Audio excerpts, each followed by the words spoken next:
cette édition, conférence de presse animée par le président de la coalition des indigneux de Côte d'Ivoire, Samba David, dans laquelle il dénonce les taxes élevées des factures d'eau et d'électricité en Côte d'Ivoire. Toujours en Côte d'Ivoire, nous serons dans le monde du transport pour aborder la question des destinations annoncées par les apprentis BACA et qui sont finalement par toujours respectées. Et puis, fait insolite dans la sous-préfecture de Bossou en Guinée, des délégations ivoiriennes et libériennes ont participé au baptême d'un bébé chimpanzé. Les raisons, vous le verrez dans ce journal et c'est tout de suite. Bonsoir à tous, bienvenue à cette énième édition du Journal des consommateurs et merci de nous rejoindre sur UFC Africa TV.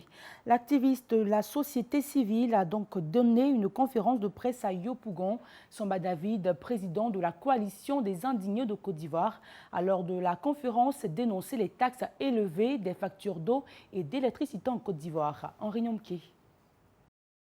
Le président de la coalition des indignés de Côte d'Ivoire a d'abord relevé le fait que depuis des années, les consommateurs paient des taxes au titre de l'électrification rurale, alors que les nouvelles localités électrifiées portent toujours la marque du président. Pour lui, c'est une arnaque quand on sait que ce sont les consommateurs qui paient la note. Il estime que plus de 2 millions d'abonnés CIE et 1,5 million pour la SUDECI, cela représente des sommes colossales en termes de taxes qui ne sont jamais publiées. Pour Samba David, la redevance RTI, les taxes de ramassage d'ordures, la TVA ajoutée à l'électrification rurale, toutes ces taxes ne servent à rien d'autre qu'à aggraver la souffrance des populations. C'est pourquoi il préconise l'annulation de toutes ces taxes. Vu la place de leader en matière de production d'énergie que la Côte d'Ivoire tient dans la sous-région, les autorités ivoiriennes peuvent épargner aux Ivoiriens de telles souffrances. Elles doivent comprendre que cette situation ne peut pas perdurer, a martelé Samba David. Une autre déclaration qui a fait mouche, c'est celle de la fertière de l'Association des boulangers de Côte d'Ivoire qui a annoncé une augmentation du prix du pain prévue pour le 15 janvier prochain. Le prix du pain passerait donc de 150 francs CFA à 350 francs CFA, une marge bien grande sur laquelle se prononcent les consommateurs. Les images avec Christian Gokra. Les patrons des boulangers et des pâtissiers de Côte d'Ivoire envisagent une augmentation du prix de la baguette de pain de 150 à 350 francs CFA, soit une augmentation de 233% dès le 15 janvier 2021. Un projet auquel le ministère du Commerce a tout de suite mis fin dans un communiqué paru le jeudi dernier. Les consommateurs en outre ont réagi. Le prix du pain, normalement si ça devait monter, c'est pas juste à temps par cette poste-là. Voilà. Mais ça doit monter au moins 15 francs, 10 francs, c'est comme ça, c'est un peu plus compréhensible. Mais jusqu'à 200 francs d'augmentation, vraiment c'est lucide. Quand le pain est passé de 70 à 150, nous savons combien de fois aussi les gens ont abandonné, les gens ont préféré manger la kéké, manger le riz couché que de manger le pain. Il est déjà décrié par certains boulangers, car économiquement incapable de s'en procurer dans un pays où près de la moitié de la population baigne dans l'extrême pauvreté. Quand tu es un boulanger, moi aussi j'ai une famille qui consomme le pain à 350, je crois que non, c'est pas possible pour le consommateur. Le temps est dur, tout le monde n'arrive pas à joindre les deux bouts, et si le pain devient à 350, je crois que c'est pas une bonne chose pour nous, la population. Un véritable coup de massue pour Ivaka, président d'association des consommateurs, qui n'en revient toujours pas de savoir que le prix du pain, l'une des principales denrées alimentaires des ménages en Côte d'Ivoire, va connaître une telle flambée. Le jeudi, on nous a annoncé l'augmentation du prix de la baguette, passant de 150 francs à 350 francs. Voyez-vous, une augmentation de 200 francs. C'est-à-dire l'augmentation est plus que le prix initial. C'est du jamais vu. Plus de 100% d'augmentation. Le ministère du Commerce et de l'Industrie tient à rassurer les consommateurs que le prix de la baguette de pain demeure à 150 francs sur toute l'étendue du territoire national.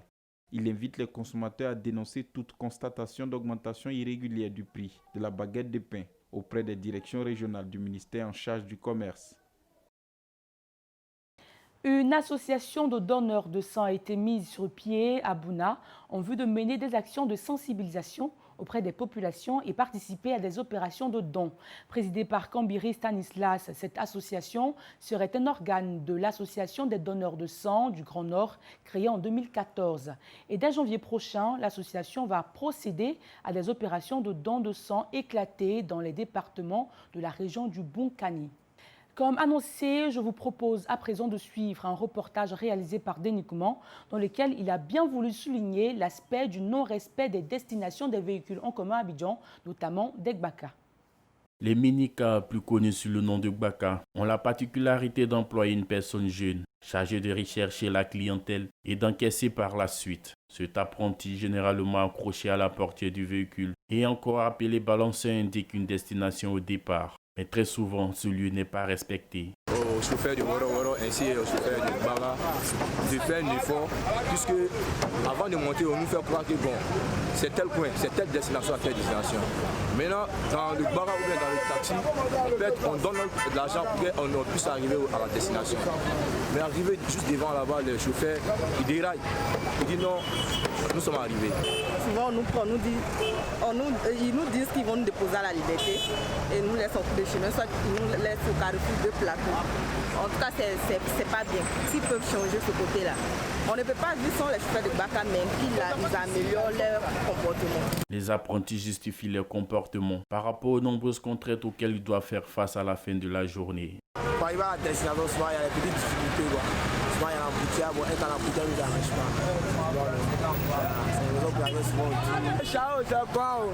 Eux dans les cités chargent parce que nous on doit faire une victoire. D'où là, tu vois, alors tout le monde doit manger, c'est goudron. Même Sénégal aussi mange, tout le monde mange dedans. Donc là, on vous dit pour aller descendre les eaux, pour venir vite encore, pour venir faire même chose encore. Tu vois, alors pour avoir beaucoup d'argent d'ici, ils vont nous dire ça.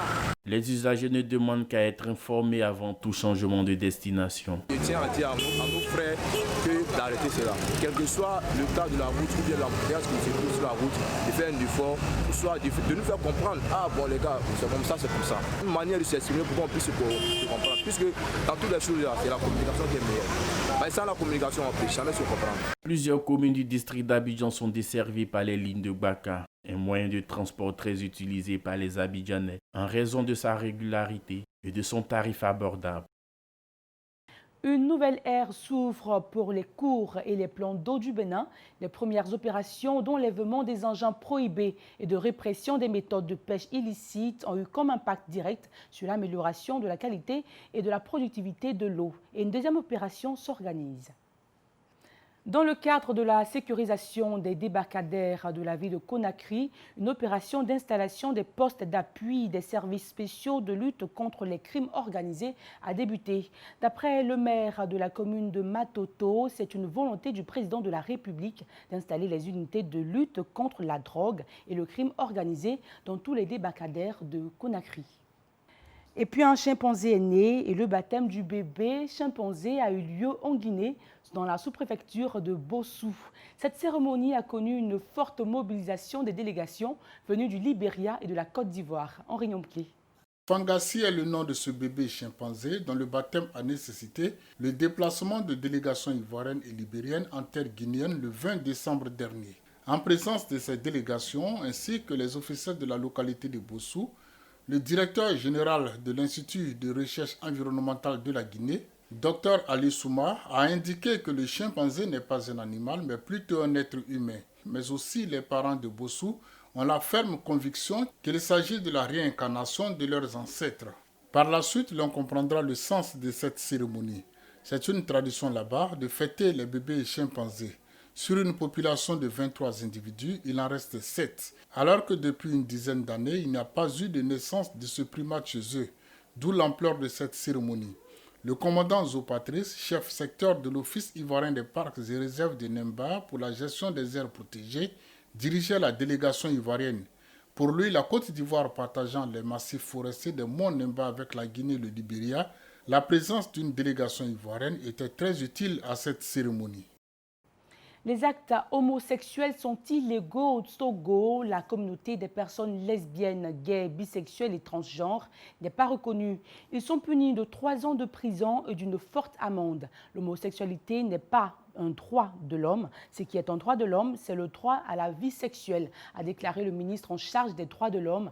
Le droit togolais est formel sur cette question et les Togolais, dans leur immense majorité, sont d'accord.